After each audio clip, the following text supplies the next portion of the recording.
from the first example we had on simile. When I said the boy is as dirty as a pig, and I say the object pig is a dirty animal. You have given me a clearer understanding that boy must be a dirty person.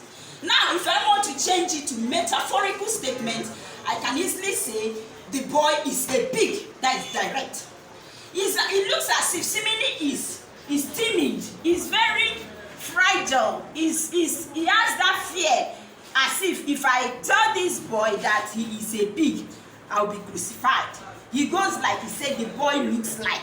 The metaphor comes and said, no. He does not look like, he is the pig himself. Am I getting, do you get what I'm saying? He is the pig himself. That is it. There are many examples that are associated with this, but because of time, we may not be able to exhaust this.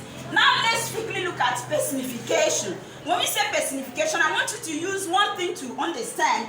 Personification from the word person. Person. What is the meaning of personification? Giving life to a lifeless object. Giving personification. There's something I want you always to use to remember this particular word, person. Person. You personified an object. The meaning of personification, it says giving life to a lifeless object. Ascribing life to something that does not possess life. What did I say? Giving life to a lifeless object.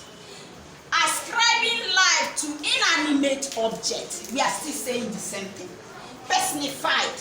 Now, some examples that give you clearer understanding of this word. Let's assume that this is this table. As let's say I'm to work now. I'm working along. I'm trying to move, and I hit my leg against the table. It's normal. I hit my leg against this table. What next that will come out from here? Oh, this table has injured me. The table did not injure you. You use your leg to hit the table. And mind you, when you say the table has injured me, grammatically it's wrong. But it is a figures of speech. Remember I said at earlier stage, figures of speech is used to embellish our writing. Embellish our writing. Some of us that are writing essay, English class, you write essay often times. When you write essay, these are some of the words you use to elevate your writing. When I say embellish is to beautify, use it to elevate your writing. And when you say, the table has injured me, it is not table that injured you. You hit your leg against the table. But when you say the table, you have given table life as if it possesses life by saying it has injured me. That is, you're personifying the table. Another good example, this is a popular example we know. Sometimes you see students, when this normal English, normal grammar we hear every day.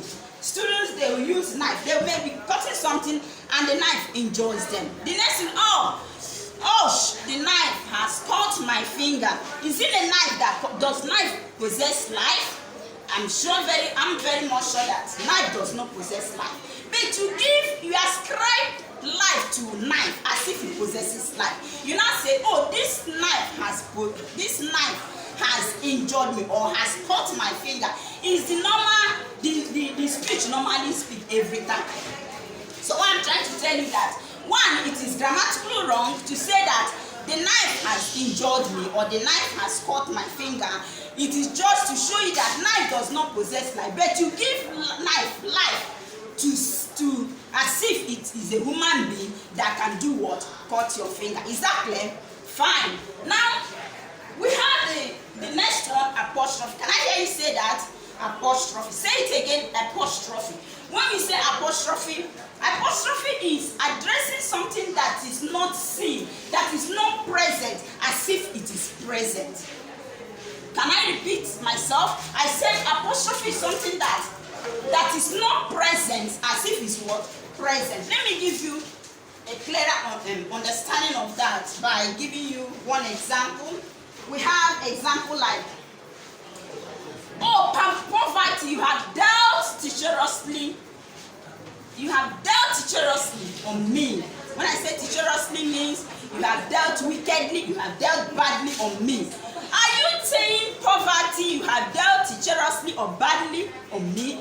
It is two figures of speech used. If you are a good literary student, you'll be able, if such question is said, they will say, what figure of speech is this?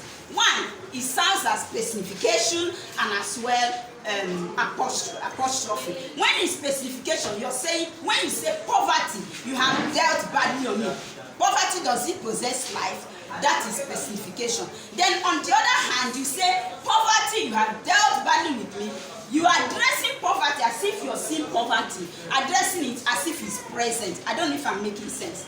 Now, having said that, apostrophe, when you address something that you don't see, you give it life. You're talking as if you are seeing that thing, and you're telling that thing, okay. Another example, clear understanding is, you have, some of us say, oh, Jerusalem, those of us that are Christian, Jerusalem, when shall I see you again? Just like Muslims in our midst, you say, oh, Mecca, when shall I see you again?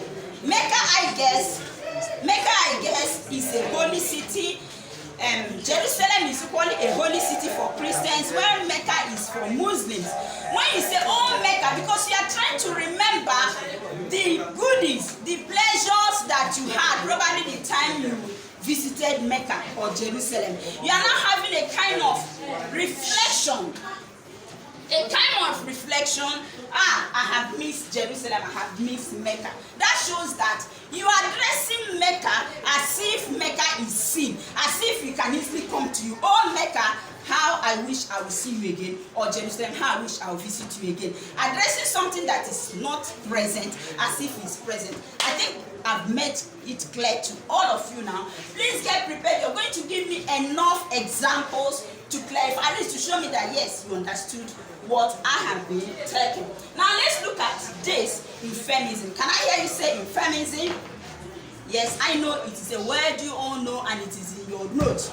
At the end of this lesson, I'm referring to your notes. Go back to your notes, read through it so that you'll be able to do my assignment. I'm going to send you assignment.